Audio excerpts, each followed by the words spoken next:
my first thought, rather than being like, I've just done an ultra, I was like gutted that it had gone over 7 hours. I had to like sort of give myself a reality check. I remember just thinking like 15-year-old you would not believe what you've just done. Grew up in that sort of, 2000s drinking culture where you drank so much in the prees that you don't remember being out and all that. And luckily I managed to sort of knock that on the head, and I just started focusing on my health and fitness. It was just saying dead stereotypical things that hikers do, and that reel just blew up. Yeah, I'm a hiker. Of course we've got an indoor beanie. And an outdoor beanie. My name's Sam. I run a social channel called PeaksAndPubs, where I basically show a lot of what I'm doing in the outdoors, and it usually ends with me in the pub, hence the name. It started with me just hiking, just purely hiking. I was never into running to begin with. And then over lockdown, I took up running. And I feel like it's the natural trajectory. If you're into running and you're into hiking, trail running just kind of became the obvious recipe of what I'd get into. And that's kind of the majority of what I do now. People are a lot more interested in the hiking side of things in general. I think that's what I built the account on. But yeah, I do a lot more running than anything now, to be honest. I just show a lot more of the hiking side of things. But I think my channel is really just showing how the outdoors and, having a pint and being able to call it after one or two and going out is just sort of, a recipe for a good Saturday afternoon. So yeah, that's a bit about me and my account. I like that first line in your bio, basically talking about being an advocate of kind of being able to do both things, right? Yeah. You can do both things. Live a good balance, I think you put. I guess to live a good balance, it probably means at times in your life you've gone both ways. You've kind of not had that balance right. And that is something that I definitely struggled with until my mid-20s. I didn't have any sort of balance. It was just all in on the drinking. Right. Grew up in that sort of, 2000s drinking culture where you drank so much in the prees that you don't remember being out and all that. I think the sort of teenagers, young 20s nowadays are doing a lot less of that, which is obviously a lot better and healthier. But it was just kind of the culture that I grew up in, and it wasn't like seen as an issue or a problem.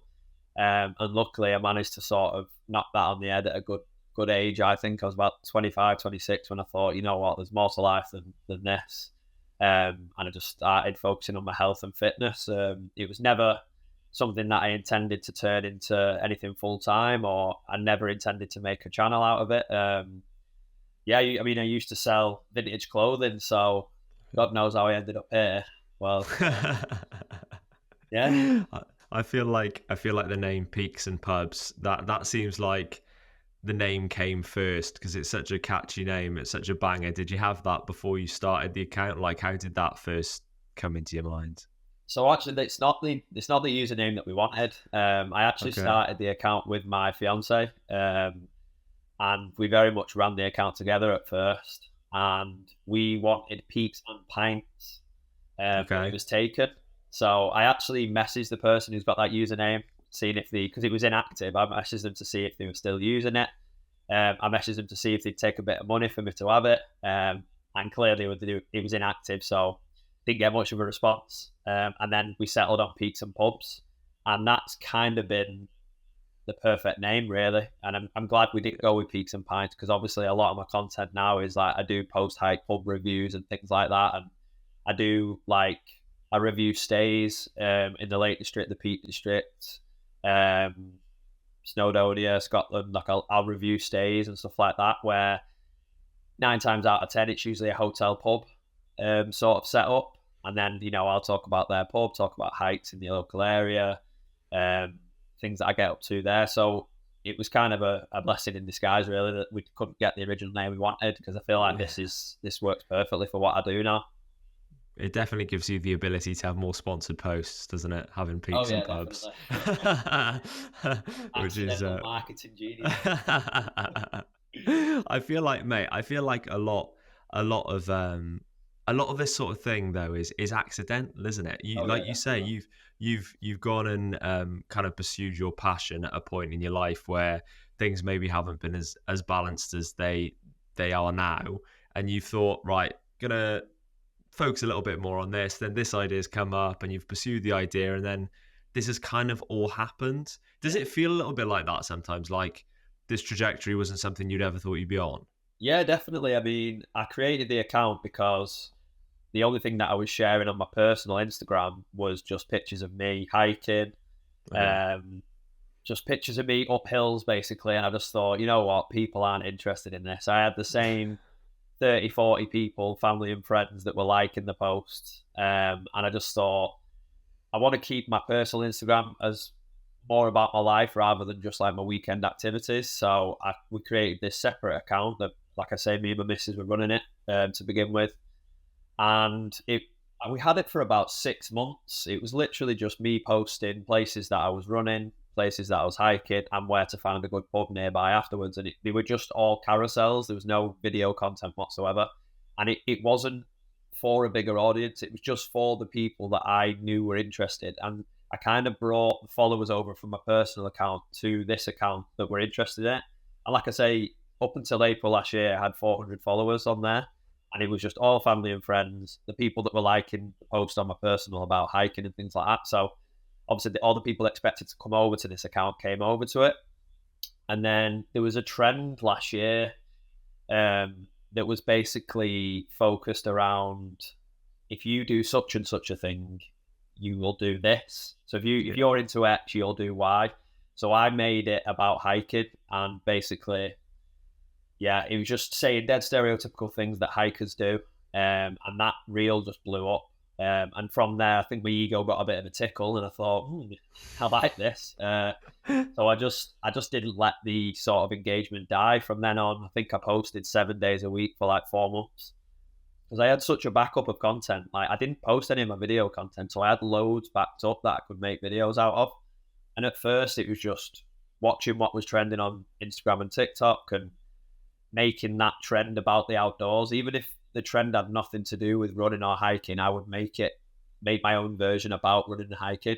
I didn't even do any sort of informative content until about 3-4 months in. And then, but like I say, I had one reel that went viral in April, and then by like June, I had like 10,000 followers, and I thought, right, the pressure felt like it was on to keep creating. I don't actually put out as much now as I did then. I think I've learned a lot in the past year now of like when's best to post, when you shouldn't post, and like peak times and things like that. And I've reined it in a bit more now, and rather than just sort of put content out for the sake of it, I feel like there needs to be a sort of message in what I'm saying. Or, don't get me wrong, I still post trend-based things, but it's a lot less frequent. And I like to think that the content I'm putting out now helps people. So a lot of the content that I'm putting out now is more where to go for a run or a hike, where to park for free, where's a good pub afterwards, the elevation, the distance, what I would rate that trail out of 10 difficulty-wise. And just, I think because people are not only seeing what I'm achieving, they're actually seeing that it's achievable for them. So I think with the content becoming more relatable, it's just doing better than it was. And that, like you say, I never expected it to go this way, and I never wanted to make a career out of it. But it's all just kind of fell into place. What was that decision like when you decided to kind of make a career out of this? Was that scary? Yeah, it was very scary, to be fair. I remember being in a meeting at my old job. I used to do like digital content marketing for a big retailer. And I remember being in a meeting with one of my mates who I work with, and he nudged me in the meeting and said, "Mate, you've just hit 5K on Instagram." And like, there was people at my work who were like taking notice of my Instagram. Because at first, like I'm sure you've spoken to a lot of people who say the same thing, but the thing that holds you back at first is that you overthink what everyone's going to think about you, like about what you're putting out there, and you feel like it's a bit cringy what you're doing and what you're saying. And I almost like tried to hide the content from people that might see it, that I might see. And then, from there, obviously, it just got bigger and bigger, and it was just something that become a reality in terms of like making it a full-time thing. I think it was about September last year. Like don't get me wrong, I was happy in my job. It wasn't anything to do with that. But I remember in about September last year, there was work coming in, which obviously I could only really have the free time to do of weekends. And it started coming in thick and fast, like branded work, UGC content, things like that. To the point where I think it tallied up around just short of £3,000 that I turned down because I couldn't do it. Like there's certain brands that come to me and the turnaround that they wanted me to do this content in was like 2 weeks. But obviously, because I had a 9 to 5 Monday to Friday job, I would be like, right, well, I'm already busy this weekend, and then the weekend after I'm doing this, so I wouldn't be able to get it to you in that time. And they'd be like, oh, well, we'll reach out to someone else type thing. And it just got to the point where I was like, I don't really want to be turning down, these opportunities because like they can lead on to other things. And it wasn't even jobs, like some of the jobs weren't even paid. It was just, I just knew that if I'd have done X, it would have led me to Y. Yeah. And yeah, it just become a real possibility that I could do it full time. And then in November, I sort of took the leap, handed my notice in, and I've been full time ever since. And touch wood, it's been going quite well. It's got to be weird. Like we're speaking 25th of Feb, so we're like a couple of months away from that first reel popping up, like you say, and it's almost like that anniversary. That's got to feel kind of strange. Like we're coming up to that, and at this point last year, you wouldn't have been thinking at all like this is where you were going to be this year. Yeah. Funnily enough, this is actually a really weird coincidence, but I got a Instagram memory today. And the hike that I did that content on was today last year. Funnily enough. And I mean, like I've just been saying, I had content backed up. So obviously I made the reel that went viral in I didn't make the reel, but I had the content in February, but I didn't actually put it out till April. And again, that just came back to me being like, oh, I can't really post that. Like people think I'm a cringe bag and all this, you know what I mean? Well, yeah, 1 year today since I filmed that content that went viral. That's insane. That's mad. And I think when you hit those little milestones, even though they don't really mean anything to anybody else externally, internally, like when you hit these little things, when you hit like this amount of posts or this amount of likes or this amount of followers or this amount of time since you've been doing it, I think it just forces you to reflect a little bit, doesn't it, on like what the last year has been and what the next year could be, if that makes sense. Yeah, definitely. I mean, like I say, with the opportunities that, presented them to myself last year whilst doing a full-time job was crazy. And that was with a much smaller following and I'd say a lot less passion behind it, because at the time it was just more of a hobby, whereas now it's a lot more of a passion and it's my career. So obviously I feel like I'm putting more into it and the content is better.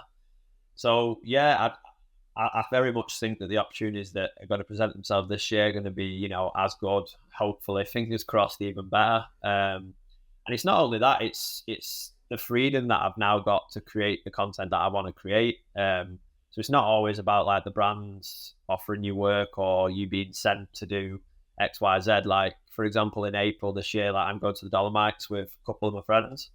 And it's just 3 days. It's going to be morning to night, running, hiking. Obviously that's completely on me. It's out of my back pocket. But I just know that the content I can create whilst there can lead to like other things. But like I say, if I hadn't took the sort of leap to go full time, I wouldn't be able to just go to the Dolomites in April. Do you know what I mean? So yeah, I think so far it's been the correct decision, and I just hope that it continues. That's got to be a bit of a weird feeling as well, realising that, you're going away with your pals in April to the Dolomites, and technically that's work. Yeah. That's pretty sick. That's what I tell my missus anyway, it's work. It's kind of like with the doom scrolling. I try and limit that as much as I can, but I do think that a good 40-50% of it is work, because like it is sort of researching what I think is going to do well, what sort of trends I could jump on and make that about the outdoors, little things like that. Like for example, in January, I did a move the date challenge, which I think I spoke to you about over emails, but that was inspired by some content that I'd seen on TikTok in December. A couple of different creators did like a running advent calendar in December where they moved I ran an extra kilometre each day throughout December, but then they stopped on Christmas Eve like an advent calendar does. And I remember in December thinking, right, I'm a month into full-time content creation. Like, how can I start the year as best as possible? And through doom scrolling, aka work, I thought, right, that's something that I could potentially do. And I thought, if I do like a mini series on my channel, it's something that'll bring people back to my account on a daily basis.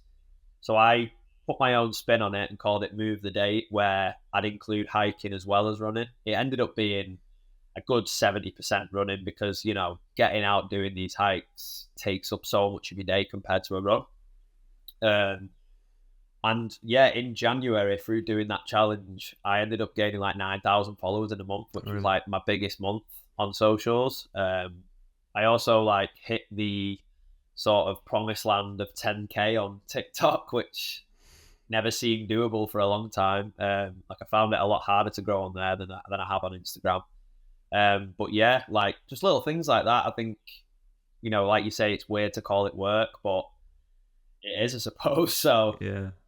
How did you find the Move the Date? Because I actually strangely did exactly the same thing last August. Yeah. So I can talk to you exactly about like the progression in the distance and how chunky that sort of last week was. Yeah. How did you find? Yeah, I did it all running, and I did. I just it was through a work thing, and we doubled the last day, so that last week was pretty chunky. Doubled the last day. We doubled. So yeah, we did the sand. Do you know? I as soon as I said it, I was like, but we did the Sandstone Trail here in. I'm based in sort of north on the border between Chester and Wrexham. Oh, nice. So I've always wanted to do the Sandstone. So it just seemed like a good way to finish it. But like, it's such an interesting challenge, isn't it? Because you kind of progress quite slowly, and then suddenly it hits you. Yeah. It's like you feel pretty good for most of the time, and then suddenly you're like, I'm a bit like I'm going to struggle here now. How did you find it? Did you find the whole thing pretty doable, or what was the body like throughout? Yeah, totally agree. It just kind of creeps up on you, doesn't it? Yeah. But I'd say up to like 16th, 17th of Jan, it was very much distances that I was comfortable with. So yeah, whether it was a hike or a run, it was perfectly fine. And then I think my first sort of bad day where I really doubted if I could do it, I had a really tough day on the 21st, which obviously is the half marathon distance. And I remember thinking, like, this is mad because a month earlier I'd done an ultra. So I was like, why am I struggling doing a road half marathon? Obviously not taking into account that I was 21 days into doing a challenge. I was just confused at why I didn't, make easier work at the half marathon. And then I think the second to last week I found harder than the last week, because the second to last week you can't see the end. Yeah, it's Tuesday, isn't it? It's like Tuesday. Like it's in sight. Like you can feel it, you can see it, you can almost smell it. Do you know what I mean? So, I found it difficult near the end. But I think I just made it like such a non-negotiable that, like, this morning I got up and ran 7K. I found it harder to get up this morning and do a 7K than I did to get up on day 30 and do a 30K, because getting up today wasn't like part of a challenge. It wasn't part of like a particular routine. It's not like a training run. Whereas during that challenge, it was like, right, I'm putting content out every single day. Like, people are almost messaging me asking how I'm getting on, and there's interest in what I'm doing, and then it's just like it just become a non-negotiable. Like, my alarm went off at 5:45 every day, got up, and I was out of the house by like 6:15. And obviously, the later the date got on, the earlier I was getting up. By like the last week, I was getting up at like 5:30, out the door before 6, and then you're not back home till like afternoon. So you're setting off after some electrolytes, a banana, and a bagel. The next minute you're home and you're having your dinner. But yeah, it was fun. Do you know what? I missed it. A couple of days into February, I missed it. I was like, February seemed really bleak in comparison. Like, I felt like I had a lot of fun with it in January. So it's weird how you can just flip into that mode with your body though, and just be like, your body just kind of accepts that you're in it and you're doing it. It's kind of like when you're, in a race that maybe you haven't trained as well as you maybe should have for, but you kind of can just grit your way through it. And a challenge like that, I actually think how you did it is way harder than how I did it, because I did it pretty much on flat road, like apart from the last day and a couple of runs in there on the trails, but like pretty much I'd say 90% was road and with minimal elevation. I think a challenge like that is just like, it's time on feet, isn't it? If you're on feet for that long, it's way harder. I was thinking about that when I did it, like what would actually be harder. Like obviously the running days, in terms of what it takes out of you, I think the running days are harder. But you've got more time to recover. Yeah, definitely. I mean, I think day 18, I went to Snowdonia and we did I ended up doing like extra mileage, because some of the hikes you end up doing a few extra K here and there. So on day 18, I ended up doing like a 21K hike around Snowdonia, which had like 1,500 meters of elevation. Yeah, that's harder. That's way harder. And then the day after, I did a 19K trail run with my mate. But the road run days, definitely, I wouldn't say they're easier, because it's more constant. You're constantly pounding the floor. Do you know what I mean? Like, I feel like even though it was part of a challenge, I couldn't shift that mentality out of my head of that I can't stop.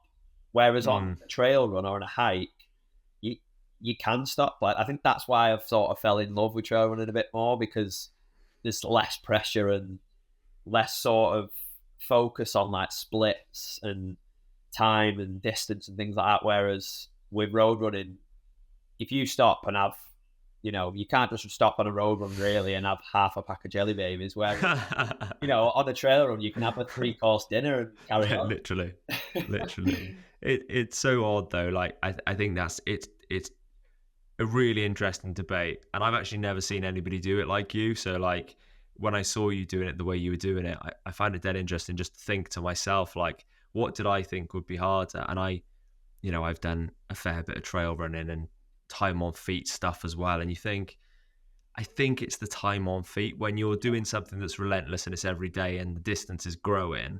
I think the fact that you are spending more time on your feet and having less time to recover is harder in that sort of space where it is a relentless challenge, if that makes sense. Yeah, I mean, maybe I'll have to do it again and just do all running, and I'll let you know. Yeah. There you go. Here we go. Here's the next content arc, making itself known. Yeah, make sure you don't clip that, because you're held accountable for that. Yeah, it's going in the intro. What's it like now when you're like posting something on your social, and you've spoke about like recommendations of routes and certain hikes and pubs and stuff, and then you've got people reaching out back to you being like, hey, I did this, like I really enjoyed it, it was class, or this pub stay was great. Does that, I guess, two things, do you kind of feel some responsibility of when you're putting out these things to be like, I hope this is good and people do like it? And if that does happen, or when it does happen, what does that feel like to you? I think, to be honest with you, that is one of my favourite things about all of this, what I do. And it has been mostly positive. A lot of people reach out to me about mainly the pub recommendation stuff. Like I've got another like mini series where I do like the best post hike pubs. Yeah. And a lot of people reach out to me to tell me that they went to these pubs, and 99% of them were like, yeah, you were spot on, food was amazing, pints were great, blah blah blah. And then after that, I'd say the other thing people reach out to tell me is that they did a hike that I recommended, or like a trail run that I recommended. And that is, for me, one of the best things. Like, it feels great. And I know what you mean about responsibility. Like, I always try and let people know where to park for free, but I always try and make sure it's somewhere safe. Like, there was one recently where I did feel bad afterwards, because it was near Bleed Tarn in the Lake District, and I told people you can park for free a bit further down the road, because Bleed Tarn car park's like £7 for 4 hours or something. And obviously with it, one of the things I like to talk about the outdoors is that it is essentially free. Like, you're not really spending much money, so I try and help people avoid spending money. But on this particular one, I'd said, if you drive 30 seconds down the road, there's a lay-by you can park in. And somebody pointed out in the video that they're actually passing places, and that if people begin to park there, you're going to cause issues.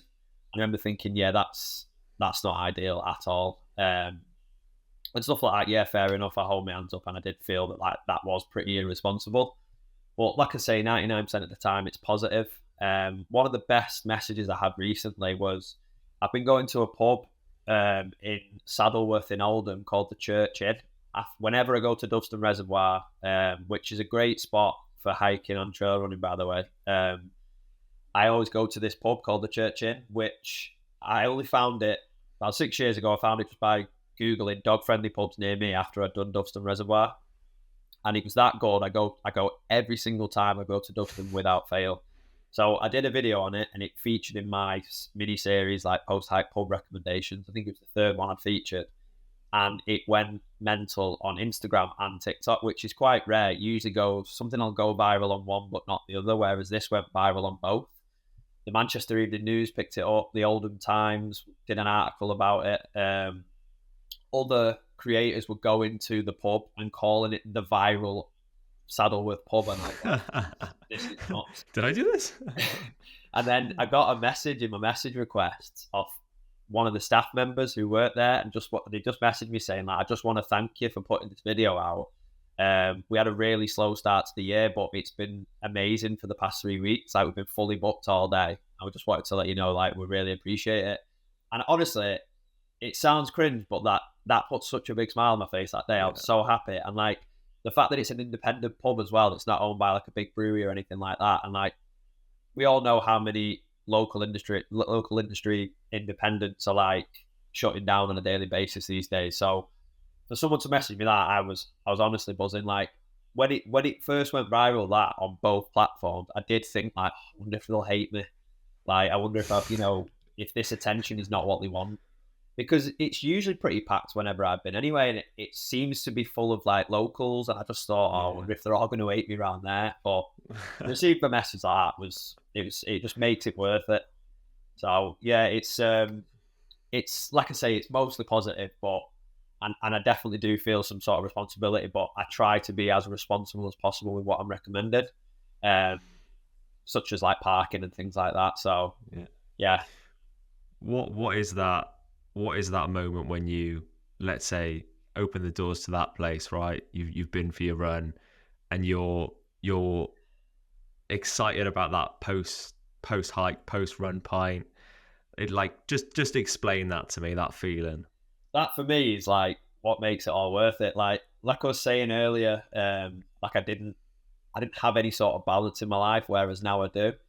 And I'm glad that I am one of those people that can just go and have one or two, do you know what I mean, and call it and go home, because I know that a lot of people can't, and I think that's why my content differs, is because a lot of people zone in onto one niche, whereas I'm saying that, you can be outdoorsy, but you can also still enjoy a pint. Let's not like demonize alcohol to that level, because I'm someone that likes to just have two and go home. Like, I'm well happy getting home and getting on that couch, especially when you've earned it. Like, I think, like, earn your pints, that is something that I very much live by. Like, I still like a lot of things that I liked 5-10 years ago, but now I feel like I earned them. But yeah, getting in a proper cozy little independent pub, somewhere with a scenic backdrop, nice pint of Guinness and a good bit of like home cooked grub. I'm a sucker for a pie, me, after like a big trail or something like that. And then obviously, plenty of gravy. Ooh. Oh yeah, definitely. And then the worst bit is, you gotta call it a day and go home.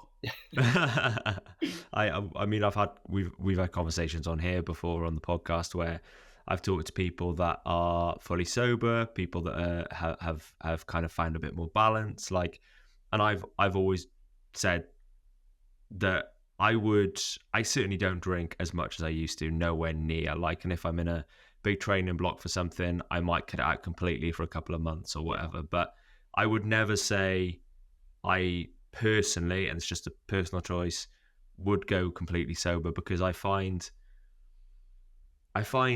it enhances certain moments like that. Like if you've been out on a trail run with the boys and you nip back to the pub on the way home and have a pint or 2 pints of Guinness. Like if you've been on a big hike and you someone brings a little flask of slow gin or something. It's just those little moments that I would never want to take away from the experience, because I think actually, for me anyway, that adds to the experience. And I think it's like you say, it's just about finding that balance of the two things. And if you can, sometimes each of them enhance the other. Yeah, definitely. I think you've put that well better than I ever could have, to be honest. But yeah, like you say, it's part of it. Like, yeah, for me, you know, I wouldn't go on the hike and not do the hike. So 9 times out of 10, I'm going to get a pint afterwards. You know, after a big trail run or a big hike or something like that. Like, I feel like if you've earned it, then why not? But I think through the growth of my channel, like, I feel like, you know, you talk about like responsibility and things like that. I do always sort of try and state that, you know, if you're not someone who can do that, then completely fair enough. But I just feel like in this day and age, there's a lot of people who are like sober curious and things like that. But like you say, I would never completely knock it on the head. But compared to how it used to be, it's so minimal now. Like, I don't drink to get drunk now. I drink because I enjoy it after an activity. It's almost like doing the activity makes it worthwhile, and vice versa. So yeah, that it's like a post activity reward. I see it as, and like you say, you get those moments. Like last April, I did my first marathon, and me and my friend went to the pub afterwards, had a couple of pints, and it was sitting there having a couple of drinks, reminiscing about like how far we've come in our fitness journeys, and like laughing about, like, you know, trying to tell imagine telling our younger selves we'd be doing this now. And I just think without those moments, without going to the pub, you wouldn't have got that. Yeah. What would your younger self think about all this? Would not believe it for a second. One thing, I actually did a piece of content last year which didn't do well in the slightest on either platform, but for me personally, it was one of the best pieces of content I've ever done, and it was one of the most satisfying pieces of content that I'd ever done. So when I was in high school, I absolutely hated fitness of any sort. I liked football, but I was a goalkeeper, so again, wasn't really doing much running. And also I was a bigger lad, so I probably just did net because I filled the goal a bit more. But we used to do a yearly 1.5 mile run, and in my first year as my high school, I managed to put an excuse in to get out of it. So in year 8, so I'd have been like 12. It was the first time I did it, and before that, apart from a little bit of jogging and training, football training, I'd never done a drop of running, and I was sick at the thought of it. And me and another lad were at the back of the pack, and we had a teacher behind us. I won't name his name, but he was almost kicking us up the backside saying, come on. Like, we were basically walking it, but we did it in about 32, 33 minutes for 1.5 miles, which is atrocious and embarrassing. But when we got back into the sports hall, the teacher said in front of everyone as well that me and this other lad had set a new school record for the slowest ever 1.5 mile run, which, looking back, I think for an adult to do that to a 12-year-old, pretty harsh. But like, I wasn't embarrassed enough as it was. Anyway, by like year 10, year 11, I brought that down to about 16 minutes, which again isn't good by any standard, but I was not a runner in the slightest up until about 4 years ago. So yeah, I did a piece of content last year where I revisited my old high school, and the 1.5 mile route was around the edge of the school. It was during the 6 weeks holidays, so it was nice and quiet. And I went back and I did it in 9 minutes, and I just thought that was like a sort of moment where I kind of realized how far I'd come with my fitness journey. Like, not only did I knock off, 20 odd minutes off my initial time, I actually enjoyed every second of it. And I just think if I had told 12-year-old me that we'd be doing things like this now, like, I would be partaking in fitness activities for a living. Honestly, he would not have believed me, like, in the slightest. And it's that reflecting thing again, isn't it? Like you say, some pieces of content do well and you don't think they're going to do well. Some pieces of content don't do well and maybe they deserve to do well, but also some pieces of content aren't really made for anyone else but you. And like that piece of content feels like just hearing you tell the story, like you made that for you, right? Really? Yeah. That was like, quite cool. like one of the pieces of content where I put out where it was like more of a moment for me. Yeah. Like most pieces of content that do well are because they're relatable, whereas that was just kind of for me, and that was kind of a big moment for me. I think there's like a trend at the moment where I think you've probably seen it, where it's like you met your younger self for a coffee. Yeah. So I did one of them the other day, which seemed to do quite well, where it was like I met my younger self for a pint. And again, it's just that self-reflection thing. And within that, I kind of cover like what I'm trying to say here, where, the younger me would just be absolutely astounded by what I'm doing. I don't even think younger me would be impressed. He'd just be like, I can't bother doing that. You talking about something that I would imagine that you never thought you'd do. You mentioned the ultra. I know your first ultra has now been ran. That came after your first trail run, which was with RunThrough at Ladybower, right? That's the one. You did the half marathon there. How was that as a day? Did you enjoy that race? Yeah, it was amazing. That's what really got me into trail running. So I'd obviously taken up road running during lockdown. I don't know if you remember during lockdown when people were doing the nominate 5, donate 5. Mate, that story is honestly, that's 90% of people's story. I think it's absolutely insane what lockdown did to people. It's mad, isn't it? It's insane. I seen that trend going around on people's Instagram stories, and I remember it getting closer and closer to home. And I thought, I'm going to get nominated. And like I say, I had my own vintage clothing company at the time, so I was still going into work as normal because there's nothing I could do. I couldn't furlough myself or anything like that. And I used to have an office in a place called Lee, which was a canal running right by it. So because I felt I was going to get nominated soon, I thought, there's no way I'm posting an embarrassing time. So I was like, right, I need to see if I'm capable of doing this. And by this point, I was quite fit, but I still wasn't a runner in the slightest. And like, as you'll know yourself, like being fit doesn't translate to running fitness.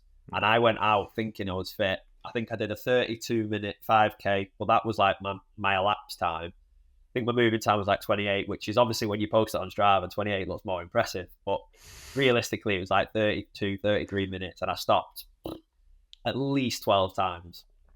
And then I quite enjoyed it, even though I hated it at the same time. And I thought, I'll do a few more. And I think I managed 2 more and I got it down to like 29 minutes total elapsed time. And then, boom, got nominated. And I think I posted at 28:58 or something. Went ball to the wall, straight down the canal. I didn't even turn around at 2.5K to come back, which is what I've been doing. I just went straight for 5K because I was like, I don't even want to slow at all. And that was like my first sort of run and my taste of running. And then from there, I got into road running, started picking up the distance as you do. And then I thought, you know what? I'm into hiking, I'm into running. Surely trail running would be right up my street. And I signed up for the Ladybower half with very little trail running experience, to be honest. On a lot of my heights, because I'm quite an impatient person, I run the downhills because 1, I want to get back down as quick as possible, and 2, I want to get to the pub. So I thought, you know what, I'll be all right. I've ran up mountains before, and then it was a bit of a reality check. I'm not going to lie, it was a lot harder than I thought it was going to be, and it was my first sort of taste of a trail event because I thought it would be a half marathon because it was marketed as a half marathon. It turned into, I think it was 24.3K, which was the furthest I'd even ran on road at that point was a half. So I was like, I remember getting to 22 and being like, what's going on? Obviously, knowing what I know now, no trail runs are ever the distance that the marketed as. There's always at least 2 or 3K extra. And just the actual day itself was just amazing. Like the way it was ran by RunThrough was just quality. And I've done a few different trail events since with other companies and things like that. And that first one still remains the best trail running event I've ever taken part in. And like I was saying to you on emails, like I'm looking to take part in the 50K this year. But yeah, once I'd done that first one, I was banging to trail running then. So I live right by Rivington Pike, so I do a lot of trail Okay. running around there. And there's quite a lot of good trails near me. So yeah, straight into trail running. And then I did my first marathon last year in April. And once I got that distance done, it's just that mentality where like, well, I can do that, so I can do more. But I'm even though I'm an impatient person, I didn't want to rush it. I thought, right, this was the year of my marathon. Next year will be the year of my ultra, and I wanted to work towards it. I had a couple of challenges I did last year. I did the Welsh 3000. I did my first high rocks, and then it was about middle of November. I thought, still 6-7 weeks of the year here. Like I could squeeze something extra in. And like I say, I'm very impatient. So I was like, you know what? No, I'm going to move the ultra forward. I'm going to make this year the year of my ultra as well.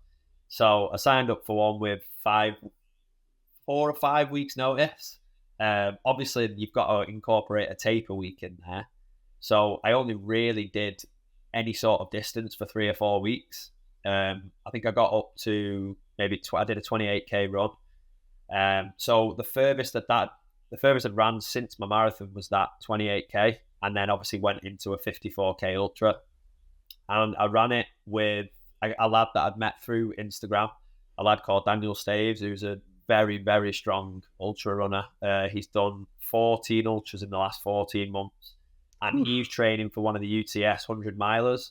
So he said to me, if you want, I'll do it with you and I'll pace you and I'll just stick with you, because he's much faster than me. So he didn't need to stick with me in the slightest. I think he's done the same event the year before and did it in like 5.5. My initial aim was just to finish it. And then as we got closer to the end, I was like, I wanted sub 7 hours. I think with the extra distance that's always thrown in there for good measure, during a trail, it ended up being something like 7 hours and 6 minutes. Okay. But it just, at the end of it, rather than being like, my first thought, rather than being like, I've just done an ultra, I was like gutted that it had gone over 7 hours. And I had to like sort of give myself a reality check, because I was like, why are you focusing on like the fact that you did hit a goal rather than the fact you've just done an ultra? And I think that's just shows your running mentality more than anything. Like I remember just thinking like 15-year-old you would not believe what you've just done. But then instead of being like, this is amazing, I was just instantly like, didn't do sub 7. And in my defense, there was a red warning storm that day, so it was a nice little very spicy component thrown in there. Everything else seemed to get cancelled that day apart from my ultra, so I'm just going to throw that in there.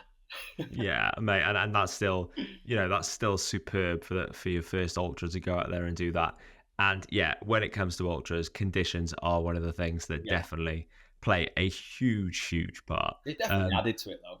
Yeah, huge. Yeah, because I guess that pint tasted even better probably after that one. I can tell you that.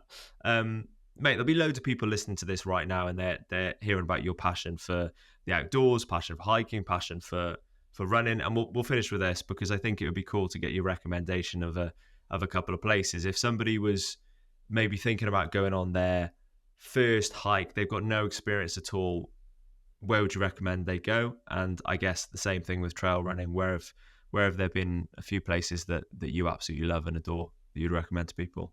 So with hiking, I think if you're an absolute beginner with no experience of any elevation or anything like that, I'd just stick with the flat walks. I've mentioned it earlier in this podcast, but I would definitely recommend Doveston Reservoir. There's loads of reservoirs in the Peak District and the Lake District that you can walk around.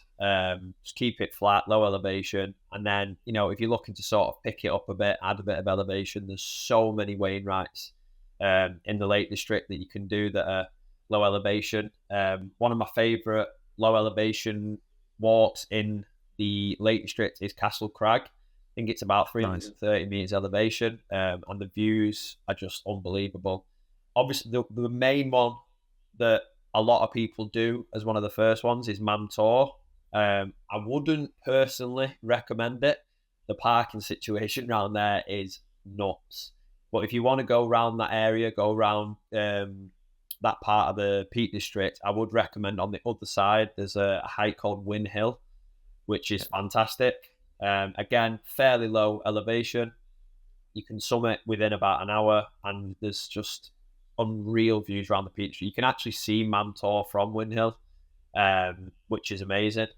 And then obviously, if you work your way up from there and start adding a bit more elevation, I would definitely recommend hitting up the Old Man of Coniston. That, to me, is a big sort of nostalgia walk for me, because that's one of the first big ones that I did. And it's one of the most popular ones in the lakes for a reason. It's fantastic. The views are unreal. Trail running, again, I would probably start with less elevation, so around reservoirs and things like that. One of my favourite runs is around Rivington, which goes round the lower reservoir and then up to the pike and back down. That's about 18 kilometres. That's a fantastic outing. And if you don't want to add the pike on, you can just do around the lower reservoirs, which is around 10k. There's one in Bolton called Entwistle Reservoir, which is just stunning. I think it's just short of 5k, but you can add Wayo Reservoir onto that as well, and bump that up to like 10-15 kilometres. But yeah, the Peak District is probably the best for sort of trail running and things like that. And then if you're getting more into the hiking, the Lake District. But for me, the best hike, if forgetting about beginners and forgetting about all that, if you're just looking to go and do the best hike you can do, I would head to Snowdonia, and I would either do Trivan or Penner-Owen. Yeah. Penner-Owen is unbelievable, and it's my favourite place in the world. Ogwen Valley is unbelievable around there, and the views of Trivan from Penner-Owen for me make Penner-Owen the best hike in Snowdonia, because you get to look at one of the most aesthetic mountains in the range whilst climbing another one, which is just unbelievable. So yeah, that's where I'd go anyway. And I'll finish this by saying, mate, there has to be a book in the works, surely. Peaks and Pubs. That's a book title if I've ever heard one. If anyone wants to get in touch together, I'm more than up for that.